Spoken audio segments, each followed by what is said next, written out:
Hello, I'm Pat Reeves. I work in the field of nutritional and functional medicine. I'm 76 now and 77 in a few months. I'm also a powerlifter. I've been doing a lot of world records for over 3 decades. After my first cancer diagnosis, I looked at ways that I could get fit. I'd never done really any exercise at that age, which was 38 I think. I joined a local gym, went there every day for a year, during which time I acquired my own equipment. I had a coach who coached me in bodybuilding. I competed at that.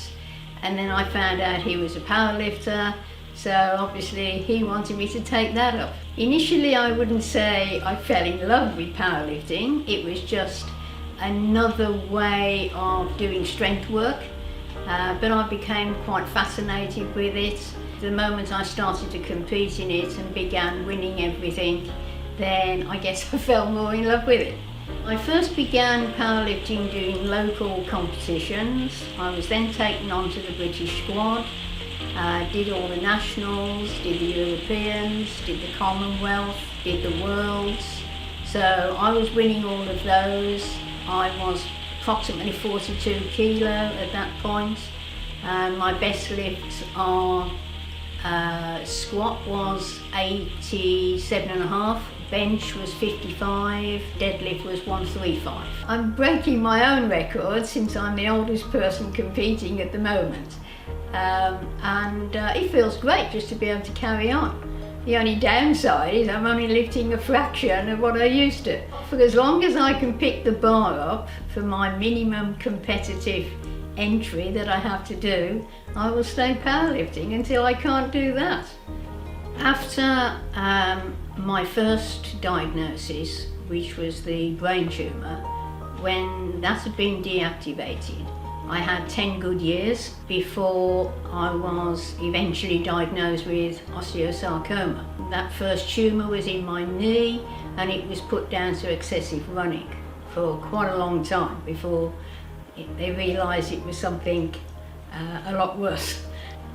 The accident in 2018 occurred on a return trip from a clinic I was working at to Frankfurt Airport. There were many accidents on this road. This one was a high-speed overtaking situation and the person was also high on cocaine. That killed my driver and crushed me.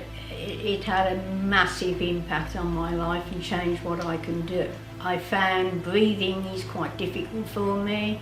I can no longer do stairs or slopes or even walk very far. I had to cut my repetitions down. Now basically I only do single repetitions. If I was to do 2 or 3, I'd probably need oxygen to get over it.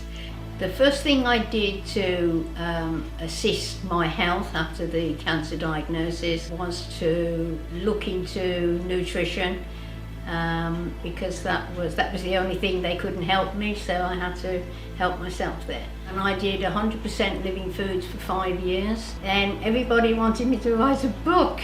I wrote A Living Miracle in 2008. At that time I was teaching students living foods, but when I ran out of time for doing that, I put the whole ethos of living foods in my book and everything I'd done, because it's not just diet, everything I'd done to control the cancer situation. Strangely enough, I've never been asked a question about whether powerlifting is just for young people or men. We have a massive amount of girls lifting in our association. We have so many now that we separate the national events so that they are women-only national events and men-only national events. Powerlifting is for everybody and at any age.